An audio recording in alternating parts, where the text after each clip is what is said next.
Now we're going to talk about cars. Let me start with a short little story. A few years ago, I bought my first adult car after getting a job, and that was awesome. And I bought a Volkswagen. It turns out German cars are a long troll just to take your money over a long timeline. And this thing had all the fancy stuff. And I used to listen to Big Timers in college. Manny Fresh and all that. And of course, they talked about the frog eye headlights. And my Volkswagen has these frog eye headlights. Then I hit a coyote. Then I discovered how many motors there are in the damn headlights that go like this and up and down, and it turns out it's like 40, and I just have to keep taking my car back and forth and back and forth. My point is, in cars these days, there is all kinds of shit that can break, and clearly there is some shit that can break that might be really problematic.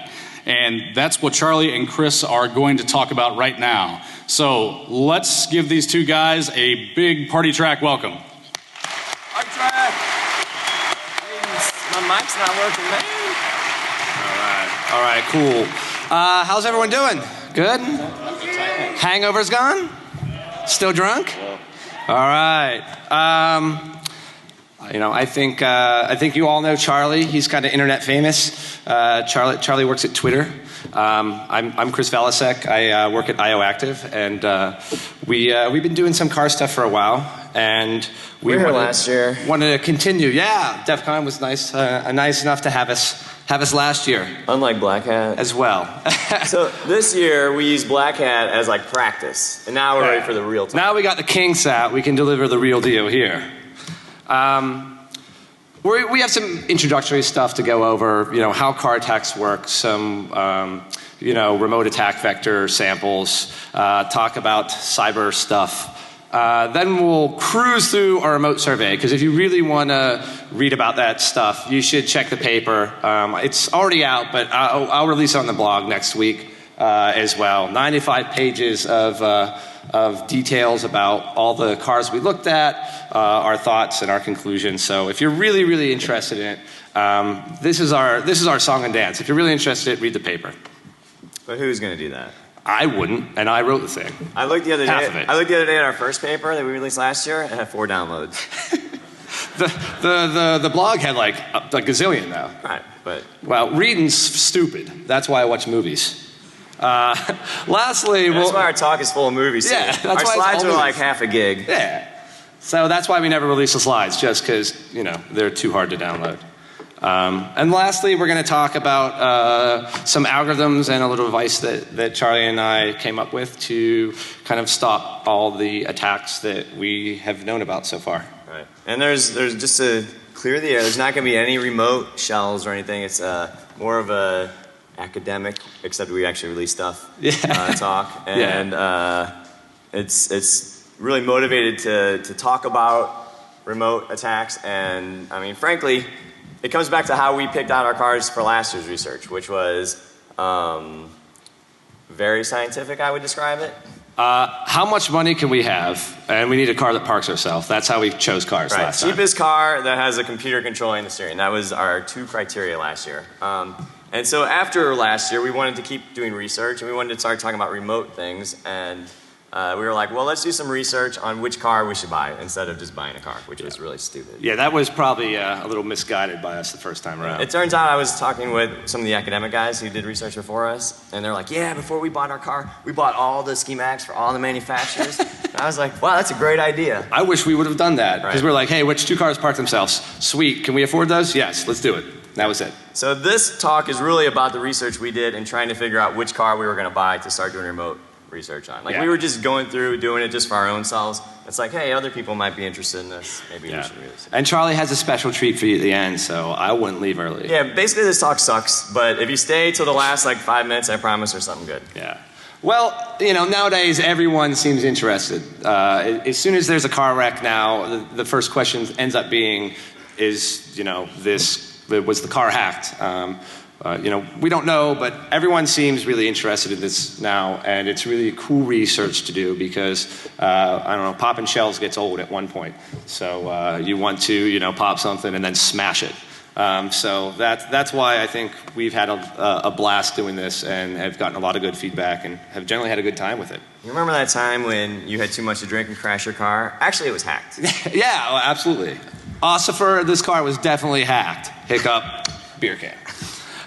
So like part of this talk also is you read these headlines and they're just all bullshit. Like even the articles about us is usually bullshit. Yeah, it's usually a big pile of crap. Right. So we wanted to kind of like get the facts out. So if you're interested in remote attacks and remote car research, like this is going to tell you exactly what you would need to do. And so you don't have to listen to the people who don't know. Yeah, and it sheds light on things, you know, because everyone would be like, oh, well, it communicates wirelessly. You'll be able to do that and then wreck the car. And you'll see from some of the diagrams, it's not really that straightforward. Right. While some cars are one way, other cars are another way, it's not really ever straightforward, but some are less than others. Cars have computers, but cars are not computers. Yeah. So Charlie and Tesla, maybe. Charlie and I wanted to explain to you how attacks work, and we hired Pixar to do a little animation for us. This broke the budget on this presentation. I think it was called Pixar. It's hard to say. They were all hieroglyphic characters I couldn't understand, but they were the cheapest. Yeah. So here's how a remote attack works. You have a shadowy guy with a computer. He does internet to things or wireless to things. And from there, you could potentially have code running. That's what we're concerned with. Not kind of eavesdropping and listening to things, but we want to execute code on a computer. And that computer may be on the same network as brakes and steering, or it may be on a different network, which is represented by the chip thing and that blue line. I think that guy was in Monsters, Inc. He was. Most people don't know that. So yeah, so step one, there's 3 steps to a remote attack. Step one is just getting code execution somewhere. Probably, you know, where the Bluetooth stack lives or where the telematics unit is. And, you know, at that point, you can't necessarily do harm to the car. You can, you know what radio they're listening to, or maybe you can record their voice. But we don't care about that. We want to like crash them. Yeah, we want to smash them up. So, you know, after you figure out how to get on that computer, can you send messages as well? While, say most cars have steering angle sensors, a lot of them don't park themselves. And that might mean you can't control the steering at all. So you have to figure out what parts of the automobile are actually controllable via these computer messages. So again, while all the parts of the car are really computerized, it doesn't mean that these network messages are going to be able to control it all the time. It really depends. And that's what our research was last year. So there's these 3 steps. Step 1, remote code execution. Step 2, can you send messages from the radio or wherever you landed to things like steering wheel and brakes? Step 3 is, can you make the steering wheel and brakes do something? And that's what our whole research was last year. Was can you send messages on the CAN bus to make the steering wheel and brakes do something? And of course we showed you that. Yeah. And step 4, smash them up. So that usually ends up being step 4. People have done this already. So it's not theoretical to have wireless code execution to a car to control physical aspects to take control. The researchers from the University of Washington, the University of California, San Diego did this a couple years ago. In 2011. Yeah. So, I mean, it really exists. Do we have sound? Sound. Beep, beep, boop, boop, beep, beep, beep, beep, beep, beep, beep, beep. That was the internet. Oh, that looks dangerous. Here we go. Closed test track. Can we get sound besides Chris Valasek's voice? Look out. We've got something in the road. High volume can cause hearing loss, it says. Oh, wait. I hear something. You guys hearing it, or am I only hearing it?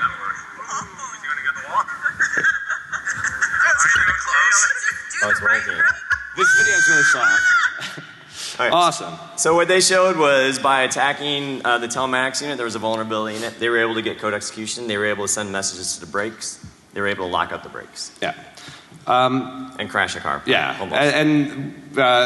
We were plugged in the vehicle, but we kind of did some different things. We leveraged the actual normal CAN messages that you see to perform action in the car. So this is a video of us crashing a reporter from Fox News. Because if you're going to crash a reporter, the Fox News guy is the guy you want to get.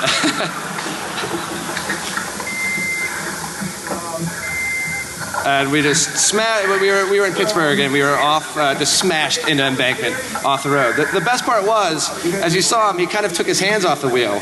And the moment he said that, Charlie was like, "Don't do that!" And then I pressed the button, and then that's why we wrecked. Yep, it was awful. I was in the backseat with Chris, and he's got his head down. And he's like, the reporter's like, so you guys can make the steering wheel turn. And we're like, yeah, we can do that. Yeah. And he's like, okay, show me. So Chris is about to hit the button. I see the guy take his hands off the wheel, and I was like, no. The cameraman was faced backwards in the passenger seat, and he came out ghost white. I'm pretty sure he went home to his wife and kids and gave him a big hug that night. He's like, he goes, did you guys mean to do that? I was like, oh yeah, I'm sorry, did you almost die? I apologize, shit. Because earlier we were like, you should put your seatbelt on. And he's like, well, I can't really get the shot then. I was like, okay. Yeah, listen, not my fault. You're the professional. Yeah. All this comes down to, as Charlie said before, we think remote hacking for control of a vehicle is three parts. It's remote attack surface. I think everyone's kind of familiar with that because everyone's familiar with wireless communications. Right? Yeah, we wanted to like look at these cars and figure out which one to buy and hack. And we wanted to try to figure out which of those three steps would be the easiest for the car. And we can't go out and buy 30 cars and look for bugs in 30 Bluetooth stacks because we're time, effort, money. We don't have all that. Right. We're just not very smart or motivated. Yeah. So so what we did instead of actually doing that and trying to find vulnerabilities in 20 cars, we just looked at the size of the attack surface for 20 cars or 30 cars or whatever, and we were just like, well, the bigger the attack surface, probably the more bugs there's going to be, the better chance you're going to have at least of getting a remote exploit. Yeah, I mean, humans write code. The more code there is, the more chance for mistake. That's the way we figure it. If you have a different opinion, I don't know. Then just leave. Yeah, please. Get out. We'll come back for the last 10 minutes. Yeah, come back for the last second, obviously. The other part was what we would call cyber physical. And those are basically computers that take messages that control physical aspects of the car. And these are getting more and more common. Adaptive cruise control, the car will brake if it sees a car in front of it. City driving, things like that. These are ways that you can almost guarantee that you can send a computer message to control an aspect. A lot of the times people are using these diagnostic messages and you may or may not be able to do something, but with these kind of cyber physical aspects of the car, they're designed to perform physical actions instead of just being a test. All right, so what we found when we did our research on the Escape and the Prius was that the Escape had no sort of automatic braking capabilities at all. We were able to make the brakes lock up and make them not work, which was really exciting, but that took basically a vulnerability. On the Prius, they had a computer designed to send messages on the CAN bus to engage the brakes. And so there we didn't need a vulnerability, we just had to do what they do, and it's a feature, right? So cyber physical is a feature in the Prius. Exactly. So when we're trying to figure out of these 30 cars which one we want to buy because we think it's easiest to hack, again, we don't know whether the brakes have a vulnerability that allow us to make it engage or not. But what we can do is say the cars that have the most cyber physical features probably are going to be the ones that have the most things you can control once you're on the CAN bus. I mean, we want to be successful with this because we don't want to look like bigger losers than we already are. So we need a car that we think we have the best chance with. And like, man, do you remember that battery hacking talk I gave? Yeah, that was a miserable failure. It was terrible. Thinly guys talk about failure and no one even... I literally didn't watch it because it was just embarrassing. It was. So we don't want to do another talk where I failed again. Exactly. And the third piece is network architecture, which is a lot of this is about, and I think a lot of people, especially the media, were very keen on, but remember, it's only kind of 1/3 of the whole equation we're talking about. And certain cars have certain features at certain places. They're not all just this big flat network. They can be segregated. So certain cars may provide other challenges that other ones don't. All right, so what the second step is with the network architecture is, so if you attack, say, the radio, and you want to control, say, the brakes, can you get messages from one to the other? You can imagine a car that's designed such that there's no physical way to get messages from one to the other, in which case you're safe. Like, you can attack my radio all you want, you can't crash me, cool, I'm happy with that. And then other cars might have those, on the same ECU. It wouldn't, but they could. Or they might be just right next to each other in a network. There's nothing in the way to stop messages from flowing from one to the other. So we took all three of those things and combined them to try to figure out which cars, like we wanted to do research on, which cars we thought we'd have the most success trying to do a remote attack. Exactly. As a prelude to next year's DEF CON talk. Exactly. We got those cars. Now we got the cars we want. Now we just need another year to pop them, right? Or you'll never hear from us. Or I'm just going to ride off into the sunset and that'll be that. Again, features for most people I think now are attack surface for us, right? These cars are becoming more and more complex. They're becoming more and more connected. And that's why this work gets even more intriguing, because they're just super, super complicated computers on 4 wheels that can park and break themselves. So it's, I'll continue talking. Take it. You're supposed to be talking. Oh, I thought I was going to OG it, but no, I failed. But yeah, cars are complicated. It's going to be cool to hack them, and we think more and more people need to start looking at them as well. There's too many cars for any 2, 3, 40, 100 individuals to look at. Everyone needs to start looking at it just as they're looking at the code around the internet. Because last year we released tools for people to look at cars and information on how to do it, and so by now I figured we'd have it covered. For some reason, no one actually did anything. Yeah, it's probably because the tools were crap, but what are you going to do? Remote attack surface, again. My tool was awesome. I think mine was better, but there's a lot of remote attack surface. We only cover a few. I think we can cruise through these pretty quick. I'm taking my time. I hope you're cool with that. Go ahead, bro. No, we're going to go in like all different kinds of things that you could imagine attacking remotely a vehicle. And we're going to sort of go in increasing range. So the first one we have here is what is it called? Passive, what's it stand for? I don't remember. Anyway, Passive something. It's something you wouldn't want to attack. It starts the car. Yeah, so on the left, you see the instrument cluster from the Ford Escape that we ripped out.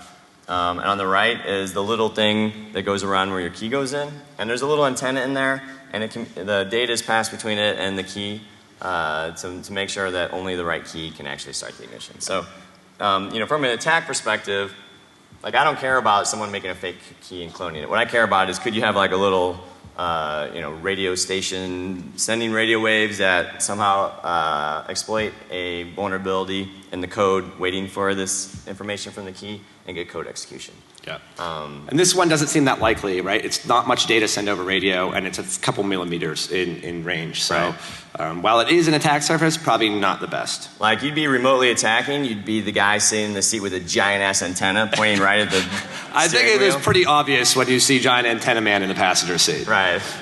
I'd be like, nope, I wasn't plugged in. That was remote right there. Exactly.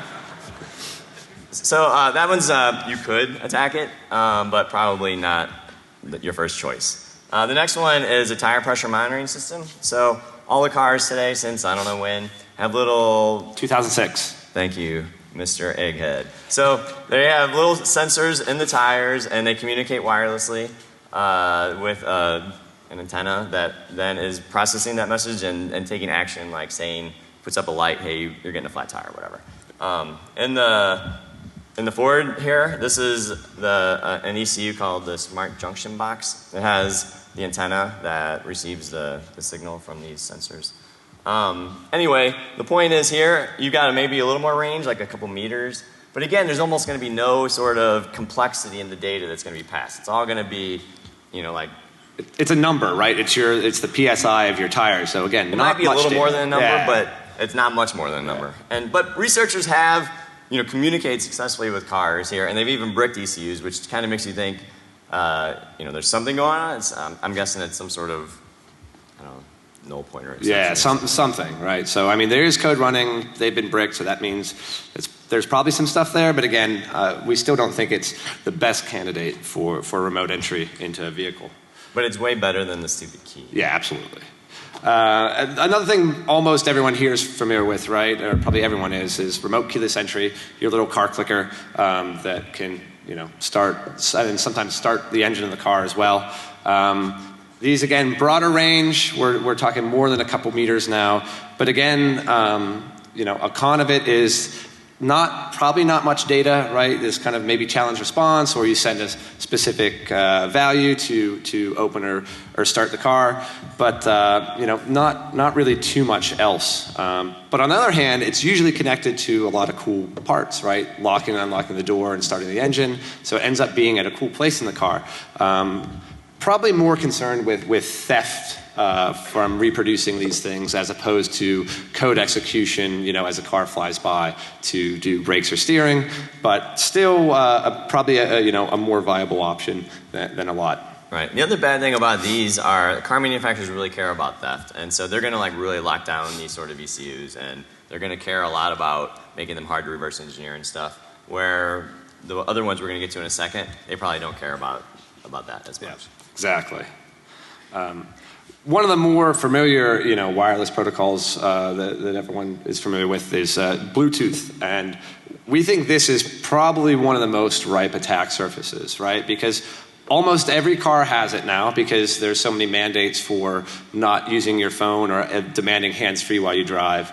Additionally, a lot of times they support streaming of audio and data, right? You can stream your music, and it also gets the album art. I don't believe that there's a lot of code out there that hasn't had a vulnerability for image parsing or audio parsing, right? And these are things that people are kind of familiar with. Especially since they've been around for a while. They may be using old open source software that has known vulnerabilities, so there could just be end day if you just have to get it through Bluetooth. So we really think this is one of the most viable attack surfaces for a vehicle. The academic researchers we mentioned earlier in 2011 actually remotely popped the Bluetooth stack on their 2009 car. And they said it was as easy as grubbing for string copy. Yeah, bling. You want to take this one? Sure. So even further, but still, what was that Bluetooth? You got to be, I don't know, 10 meters or 30 meters or something. So you got to be able to see the car, basically, or be close enough.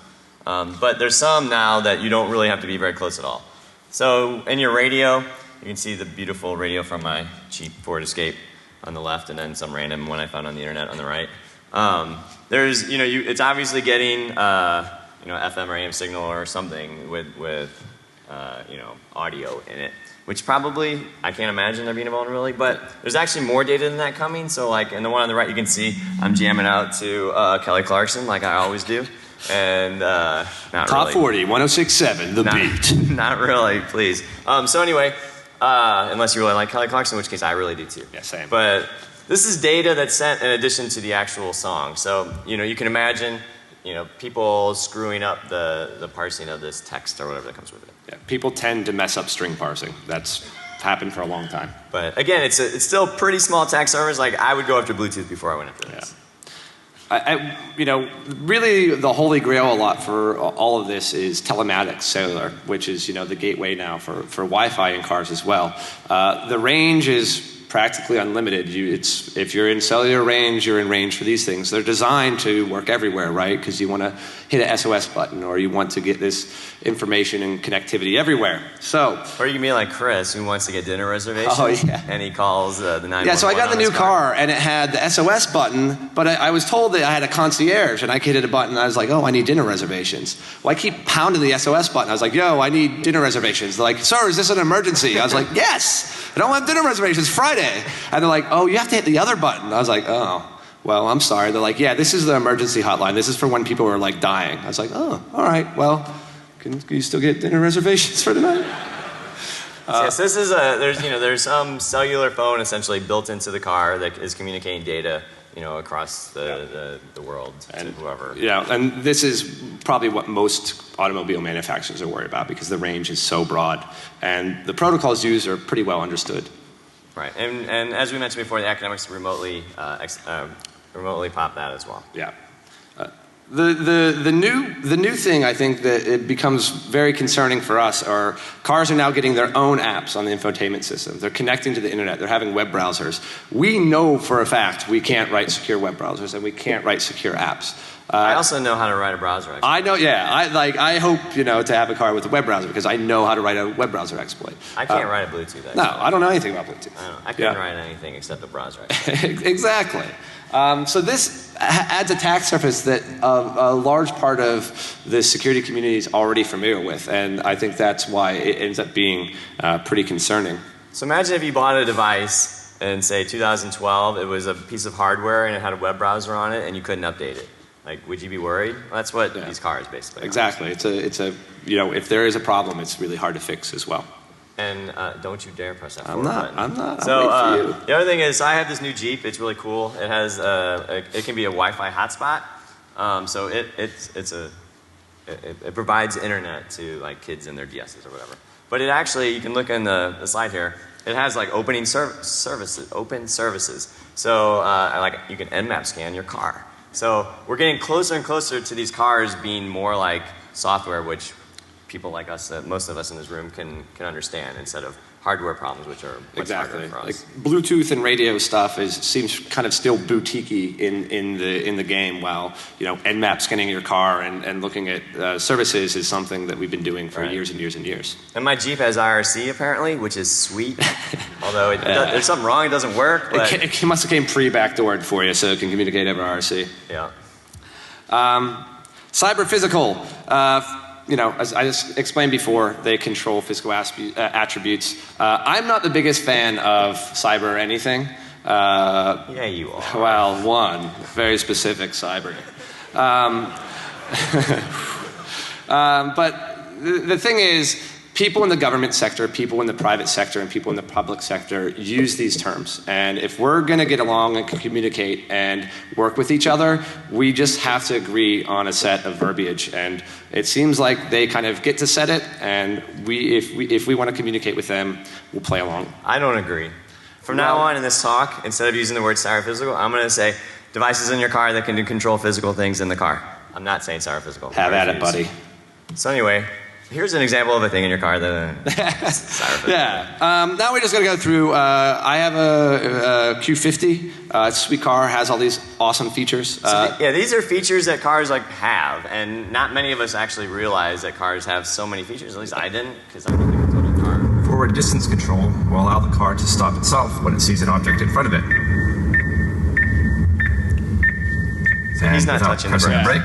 We've come to a complete stop. As you see, I am on a closed test track there in Pittsburgh. I'm not trying to smash in the back of a public transit vehicle. I thought that was a Hollywood test scene, and that's like a cardboard. Yeah, no, it bus. absolutely. It's all green screened, actually. But yeah, you're going to have this control that you don't have to press the brakes. If it sees an object in front of you, it'll stop. From our experience, systems like that send messages. A sensor, computes some values and sends it to a computer, which send messages on a network, and the brakes listen to them, and they'll end up stopping the vehicle. So that means there's a sensor and it hooked up to the brakes somehow that can make the brakes engage. And what we've seen in all the cars we've looked at, that means there's a computer that knows what the sensor values are and computes whether it should engage the brakes, and it communicates to the brakes, usually over the CAN bus, how to do that, or when to do that. And so that means if you're on the CAN bus, you can just be the ECU. Exactly. Things as simple as the automobile, lights. Even the headlamps are connected to the vehicle's network. You'll see the headlamps move from right to left. Hearing Chris from over here while he's saying here is and back again. It's pretty meta. Yeah, so even things as simple as headlamps nowadays are going to be connected to the car's network because you want the headlamps to turn with the corner, right? It provides a better driving experience and more safety.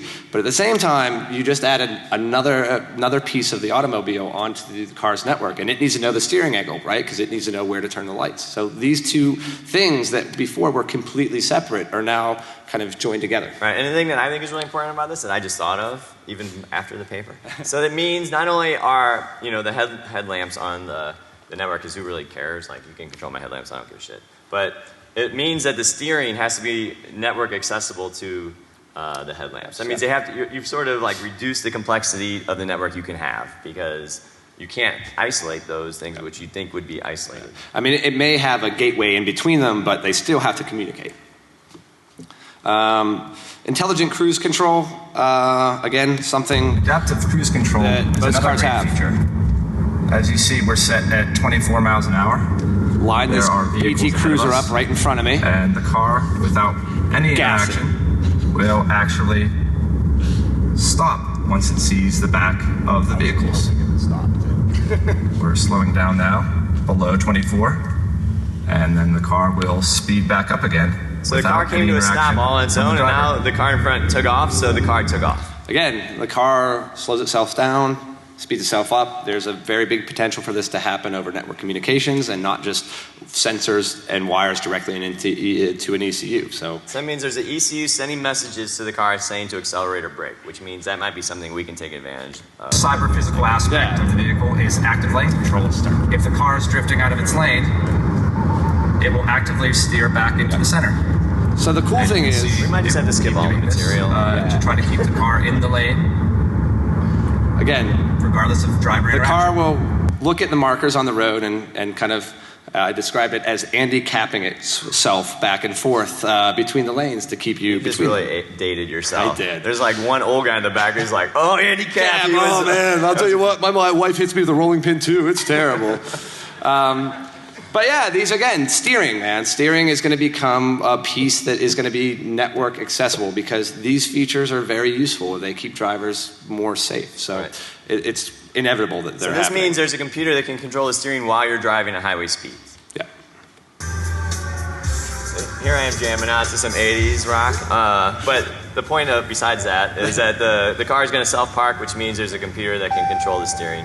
And you'll notice it's not just like the old Escape I had, which just did one crank. Like this one's doing like constant adjustments while I drive, which is pretty badass. Don't you forget about me. So anyway, see in our Black Hat talk, which was awful compared to this awesome talk, they didn't have sound, so you couldn't hear that. So Yeah. you guys are getting bonus material. Just bonus. So here's the collision prevention system in the Jeep. Some more jamming music. Okay, we're about to try out the collision prevention system here. So I set up some boxes to simulate a car because I will not touch the brake. Crazy Charlie man. was afraid to go against a real car like me, Right. and you'll see why. So I'm just pulling up. I'm not going to touch the brakes no matter what. Oh, you hear the beeping?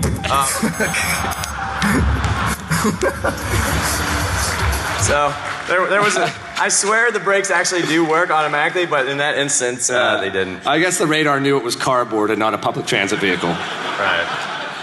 I'm gonna skip the next one. Nah, do the next one too. He's gonna skip this. It's the same shot. No, it's a different shot. Same scene. Different angle. So this is just why car hacking is way more cool than browser hacking. Can you imagine what they thought about this psychopath stacking up boxes and just driving through them? No. So anyway, it was a lot of fun. It's way more fun than looking at GDB. for Yeah, sure. testing that is a lot better than connecting a debugger 100 times in a row and failing. I almost actually really crashed because, for one thing, I thought I was going to stop. It even made the beeping like it normally does. I don't know. But anyway, Yeah. one of the boxes was like smashed underneath my car. And it was like, I was kind of dragging it. I was kind of like skidding on it. I was like, whoa, that's crazy. It was then I was glad I had my racing helmet on. Yeah, and your gloves. Yep. Which I didn't have either. We had goals, and again, a lot of the press coverage really was on the network architecture review, but we wanted to look at these kind of three separate pieces to a remote attack and look at cars and decide if we were to get one, which one would we get, and which one do we think we would have the most success with. We use the term hackability, but as we said before, it's not that we got every car and tried to hack them. We just use that term because it's less syllables than explaining it every time as well. Right. We wanted a term that said car which would prevent the least possible problems to a remote attacker. Yeah. Like hackable is way Exactly, cooler. exactly. And our thought too was you can go buy a Consumer Reports magazine and it'll tell you which cars have the best safety features and which cars got the best ratings. I think we should start doing this for the cybersecurity of vehicles or just Internet of Things stuff, right? We want to know what kind of security we think these things have when we buy them so you can be an informed consumer. Again, white paper. If you really want to read it, you should. There's a lot of good stuff in there. So we've presented so far about 10 pages of the white paper. We're going to do the next 70 pages in 4 minutes. Exactly. There's a lot of setbacks to this. Just getting the information was hard because none of it's standard, right? Like every manufacturer is different. So you go to a mechanic's site, the searching for things is hard. Their wiring diagrams are all different. So we really tried to correlate everything, and it took a long time, surprisingly. And the reason we decided to get these diagrams and go to the mechanic sites is because when we were doing the car research the first time, we were just, we're used to download Adobe Reader and try to hack it. Like there's no instructions on how it's designed. And so we would just do it. And then later on, we started to look at the wiring diagrams in these cars, and it's like, that explains this everything. makes sense. We should have used these long ago. Right. But that's what hackers do, right? You didn't want to read the instructions. You buy a new table at IKEA and you throw those things out and spend the next 10 days trying to build your desk. And this is the proof we're not hackers anymore because we did the opposite. Exactly. We read the instructions and we didn't actually do the hacking. Exactly. The internet's hard. Let's go shopping. A lot of the websites we just found. For real, let's do it right now. Let's just walk out here. The websites just weren't very They're horrible. usable. They're horrible. Yeah, I was They're trying to from, be like, nice. 1985. Yeah, like you search things like CAN and just you get nothing. Like, no, I know you have a CAN bus. I've used it. Just if you're not logged in, you don't get search results. But if you are, you get some different ones. This constantly, like, they'll only work Tuesdays and Wednesdays and then banking holidays. You'll get pages that look like they're working perfectly but suck, and then you load up like IE6, and then there's like more information. Yeah, we would They don't tell you use a different browser. They just show you less stuff. Yeah, we would call each other. He's like, I can't find this. Like, oh, dude, just get IE7, and you have to go look at it. So I'm sure all the computers we were using for this research are just owned to hell and back as well. This was a huge collaboration between the NSA and automotive manufacturers to exploit our computers. Exactly. So it took time. Now honestly, what we think is the boring part, which is the remote survey. We tried to make it easy. If you get the paper, you'll see these icons used. There are more computers on the networks that we talk about than these things, but we figured these things are kind of the important pieces, the pieces that we want to research and are concerned with. All right, so for all the ECUs that had remote attack service, and then there were all the ECUs that had cyber-physical things, we put them on the diagram and saw whether there was something in between them. Yep. And we're going to go fly through these diagrams because there's really not much to say. You want to read the paper and look at them, but just note there's a bunch of different architectures. Audi's, for example, was one that how I thought most of the cars would be, where they have all the internet stuff somewhere, and then all the important cyber-physical stuff somewhere, and then some other stuff other places connected by a gateway, and that's how they're set up. Obviously, this is not the case because you have things like, a new Accord where you have an audio nav unit that has the internet stuff that's connected to both CAN buses.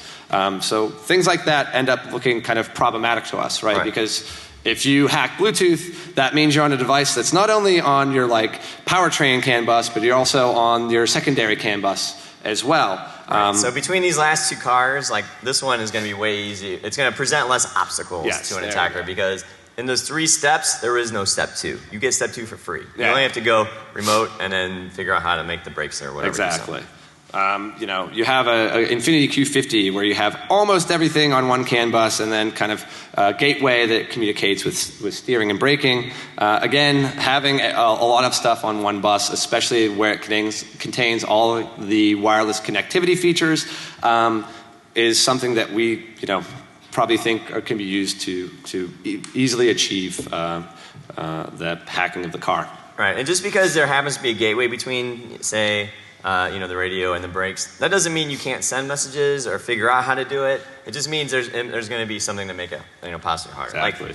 The academics were able to go from a part of the car's network to where the brakes and stuff were by reprogramming the gateway. So it's possible you can get by these gateways. Yeah, they're not stopping everything. We just don't know. We have to look at them. Yeah, you have to look at it. But it's something else you'd have to look at.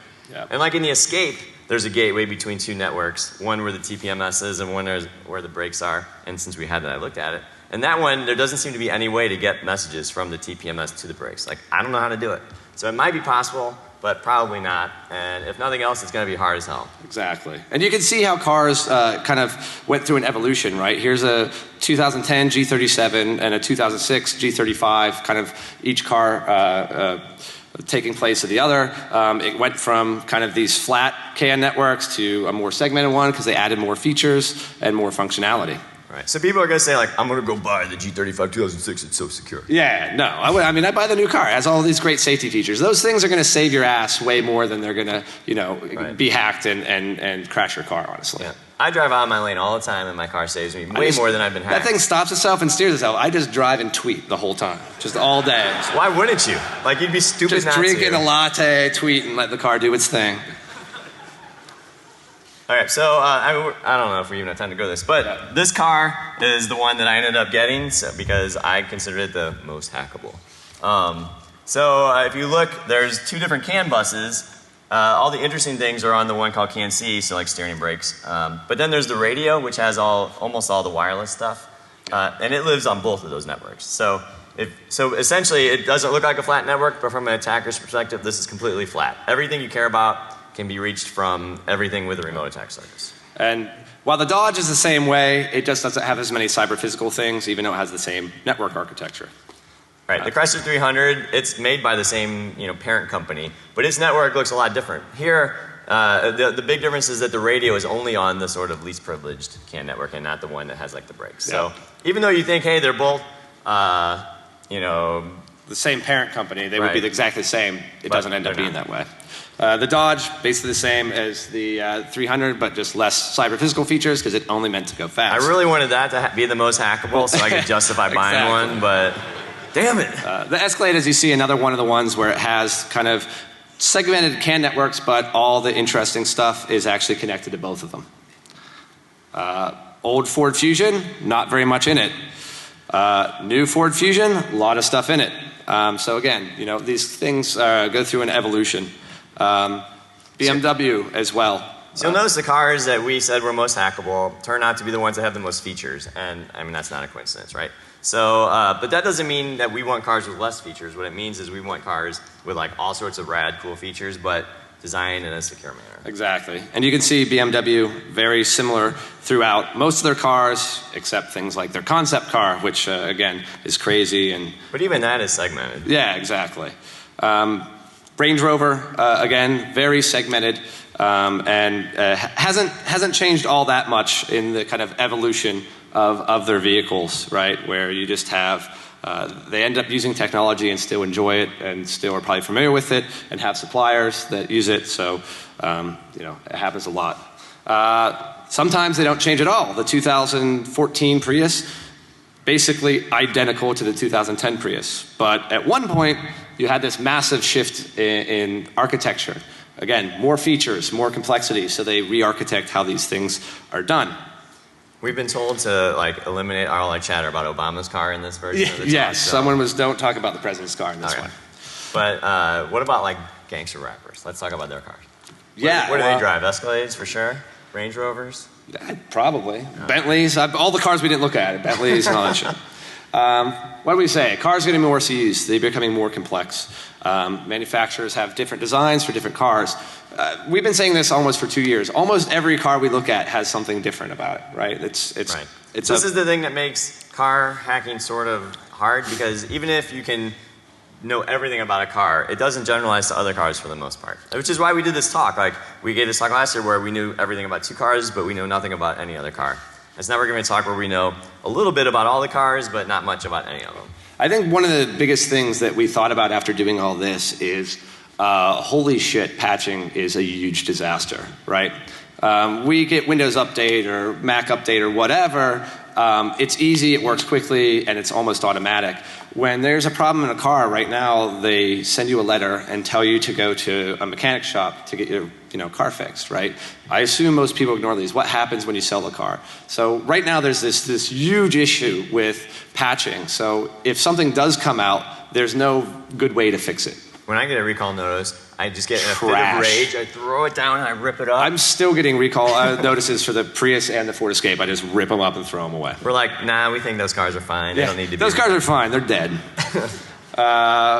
Securing the automobile, I think, is important to us. You can secure endpoints, which people are doing right now. Maybe you could kind of segment CAN message injection. Does the thing with a Bluetooth stack actually need to write messages on the bus?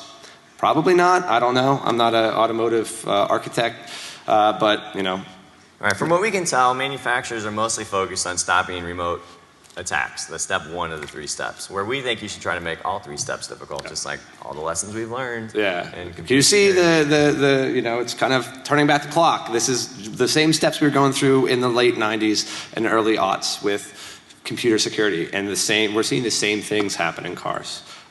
Crypto, generally speaking, not going to work. I feel so sorry for those people who are leaving. They're going to be so upset. They're going to start crying because they don't see this. We saw network segregation, at least from our perspective, adds a layer of complexity and an obstacle for attackers.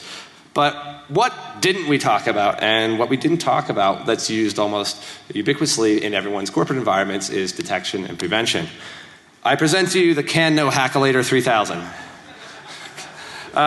So we came up with these algorithms and I kind of architected the whole thing. Charlie implemented it. You were there. I was present. Yes. So that's something. Basically, press a button, learn how the car works. If anything strays from this gold standard, we think it's bad because we've saw how attacks work and there's no way to kind of obfuscate them because the networks are so simple. And then we can stop the attack. So we have this little thing here. Right. So I mean, the main thing that is car networks are different than, say, the internet. The network traffic is completely predictable. It's computers talking to computers. And so things like attacks really stand out. Yep. Hit it. Go. So here's my brother-in-law's Ford. Because the real Ford is smashed up, but he lets me use it for testing. Like a sucker. So I can't stop right now. So this is the brake stop. Closed test track. On here. Yes, on my test track. Obviously, that's a very dangerous attack. Very dangerous, Charlie. I totally agree. Now I'm going to turn on the detector here. Okay, so now it's right learning the dynamics of the CAN network. Yes, I agree again, Charlie. This will work for any car. It's How are you not doing video, specifically Charlie? designed to prevent this Video attack. Charlie. Video Charlie's so Looking smart. for abnormalities. So now, once again, I try to run the same attack. The attack fails this time. So when I tried the attack the second time. So the car still has steering brakes, everything's cool. Obviously it knows there's something wrong because the computers can no longer communicate with each other. But the important thing is I'm safe from attack. I can safely drive the vehicle to a repair shop. So this, you saw, it only took a few seconds to learn how the car works. And if we ran the attack that disabled the brakes, could see it fast enough and stop it before it happened. And we opted to short the CAN bus out, so nothing would work. But I'm sure you could do something else as well. And it's not like it's looking at signatures of attacks. This is just like anything that's anomalous, and all attacks that we know of and the academics know of would be caught by this. Without so you can plug this into any car. You don't need to know what car it is, as long as you can get a nice sample of the traffic happening on the vehicle. And that's it. Thanks. Oh wait, there's one more thing. Oh, I totally got it. Let's go left. I can't believe suckers. All right, so there is one more thing. Suckers. All right, so that talk sucked. So we're gonna have some bugs drop now. So I have two methods I'll show you to jailbreak your Jeep or Chrysler or Dodge or Ram or Fiat or SRT, whatever. I think SRT is like a model number. Like a skateboard or something? Yeah, sure. I don't know. Anyway, here's how you can jailbreak your car. So the way that updates work is for these vehicles is you get a USB stick and you download an ISO file, put it on there, stick it in your car. The car sees that there's this USB stick with a certain named ISO file. It checks it against a cryptographic hash, and if that's cool, then it updates your car. I had an idea. I was like, okay, I'll wait until it checks for, it runs through and it verifies that the file's cool, and then I'm going to like switch out the USB stick. So I'm going to see if that works. So here's my attempt at that. So it's already checked it. It says it's cool. Do you want to install it? I pull out the USB stick. Didn't work. It totally busted me. So when I pull out the stick, it was like, oh, no, you're not going to change up on me. I'm not going to let you do that, right? So they thought about this. So well done, Chrysler. But they didn't think about this. So now I go a little further. I say, yes, I would like to install this new software. So it starts to do its thing, and you'll notice I look at my hand here in a second because I'm ready. And by the noises, you're camping. That's the frog by my house. So as soon as it goes to restart, I pull the USB stick out. Now the car is in a bit of a pickle because it has written values to itself saying it needs a restart in like upgrade mode. But it realizes that it doesn't have anything to upgrade from now. So what it's going to do now, instead of totally rejecting me, in a moment it's going to actually do the opposite. It's going to beg me for a new USB stick. You're going to put the same one that was in there, right? No, I think I'm going to use a different one. Fair enough. So I'm going to use a different USB stick. I'm going to stick it in there, and now it's still going to check to make sure that it's signed, but now the code that does the checking actually is from the USB stick, and I'm going to leave out that little part. All right, so if you fast forward here a bit, you can probably see now it says insert USB stick. So bad. Oops. And you do it. So anyway, you can fast forward to like the very tippy end, and you'll see that. Never mind. You ruined it. Okay. Jailbreak method number 2. This is the preferred method for elite hackers. So you can take the upgrade file and you can reverse it, and there's some Lua scripts in there. One of which is in charge of doing the cryptographic checking. So if you notice, there's this like awesome little code snippet there. So what it does is it opens up the file. It reads 128 bytes into the file. It reads 1 byte. It checks to see if that byte is a capital S. If it is, they even provided this like awesome print statement. Check or skip ISO integrity. Like, I'm a good reverse engineer, but like, Yeah. I think most people could probably find that one. I found it.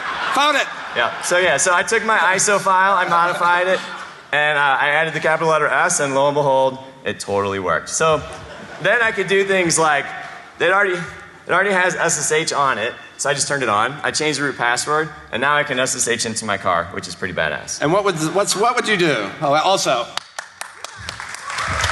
So I know if I could SSH into my car, I would do this. I don't know what you all would do, but this is what I would do. I make it when you start your car, you see me and Chris. That's it. We're out of time. Awesome. Thanks, guys. Yeah, thanks a lot. I really appreciate it.